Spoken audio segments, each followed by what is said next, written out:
Hey everybody, Drew from Clean Cheap Shots. Big howdy to everybody. Hope everybody's doing really well.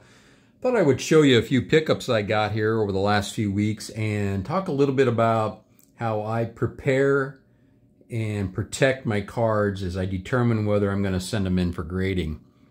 But real quick, first thing, and I got to do this right, it's the slow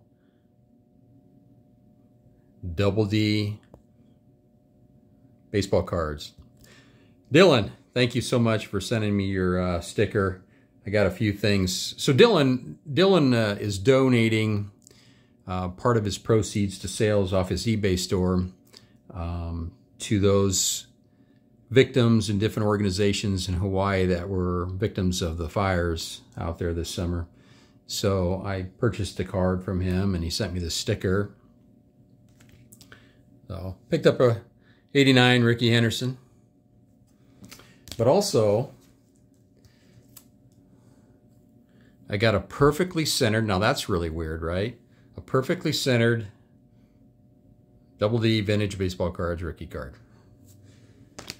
And I'm super, super stoked, as Dylan would say, about getting this. This was done originally by Scott over at Reindeer Studios. Just does such fantastic work. I had to have one of these, so thank you so much, Dylan. Thank you so much, Scott.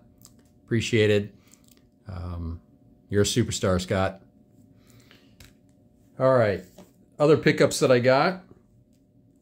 1955 Ken Boyer for my set.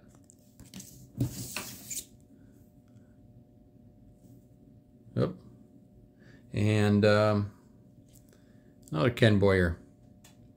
Now, I started picking up some cards that I thought, well, guys of cards that I thought might make the Hall of Fame one day, guys that I thought probably ought to be in the Hall of Fame.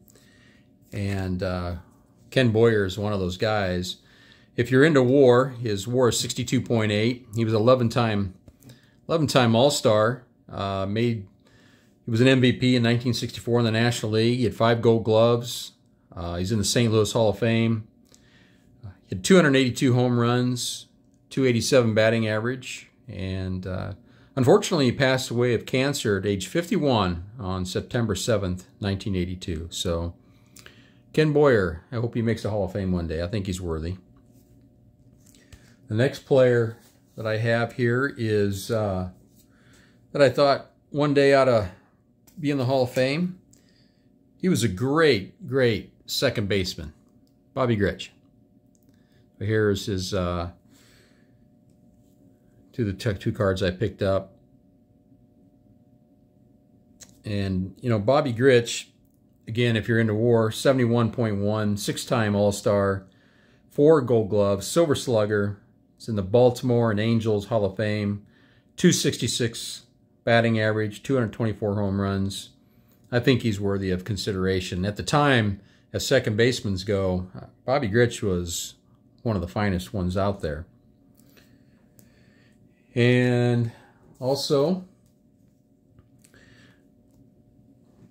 Bob Serve. Now, this is a 1959 version. I don't know, I may have shown this one before, but I collect these 59s and other Bob Serve cards because he was a local guy. He grew up not too far from where I'm from. So I try to pick these up if they're reasonably priced, but Bob Serve passed away at age 91 back in 2017. In 1960, he beat Frank Robinson in the Home Run Derby. He was an All-Star in 1958. And in 1961, he lived with Mickey Mantle and Roger Maris. So I kind of know some family members that knew Bob Serve, and they always told stories about how Bob Serve was asked to live with those two guys to kind of, especially keep Mantle under control for during the season, because Bob Serve was a pretty even-keeled guy. So his duty that year, I guess, was to live with them and hopefully pass on some positive influence. When he was 18 years old, he joined the Navy. He was aboard the one of the U.S. naval ships called the Klaxon, and it survived several suicide attacks by kamikaze fighters. And so he was a radio man on board those ships. He would go on, come back, and be part of the GI Bill, take advantage of it, and attend the University of Nebraska, where he was Nebraska's first All-American in baseball. So that's a little bit about Bob Cerv. And the last player I was going to show is Jim Cott. And I know Jim Cott's in the Hall of Fame, but picked up a few of his cards. I thought they were reasonably priced. So a 1975 card here. And a 1970. I always liked the back of the 70 cards. They're easy to read. I like the colors.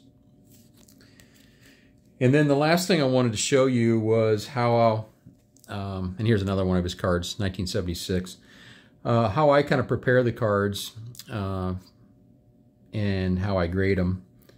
So, you know, the first thing you want to do is get yourself a jeweler's loupe.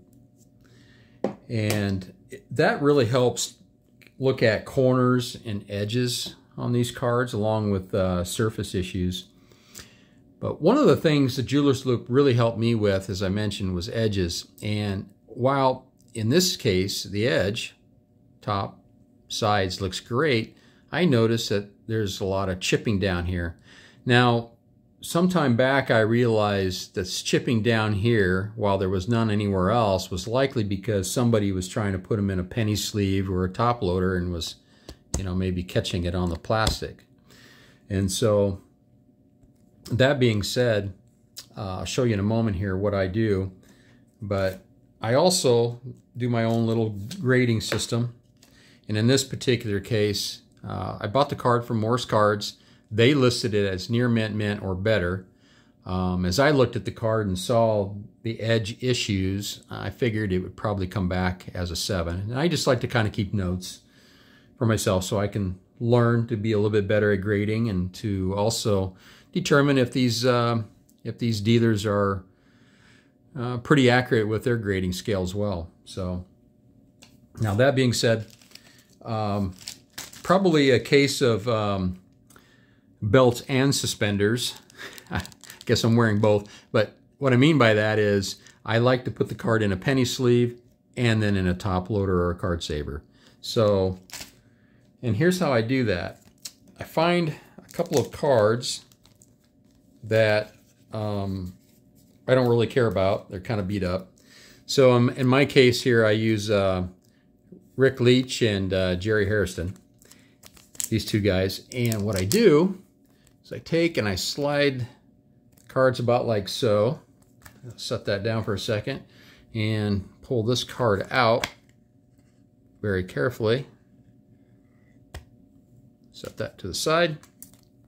And what I do is I take and I slide the card in between the two other cards so it never catches on the plastic of the penny sleeve. And then you just take very gradually and pull the card out and kind of push the other one down while I pull out Jerry Hairston, and then continue on down. And then I know I've shown this on other videos, but I take these little tabs and put it on the back like so, and then I'll throw it back in the card saver or the top loader. I like the tab just because it makes it easier to pull in and out.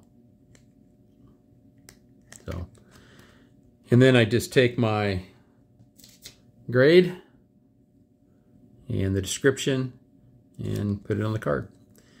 But I just feel like doing it this way with the two cards helps me prevent that edge damage on the bottom of the card. So anyway, that's how I do it. I'm not saying that's the best way to do it. I'm not saying it's the right way to do it, but it seems to work for me. So okay, well, I don't have anything further. I do appreciate everybody watching, and I'll catch you on the next video.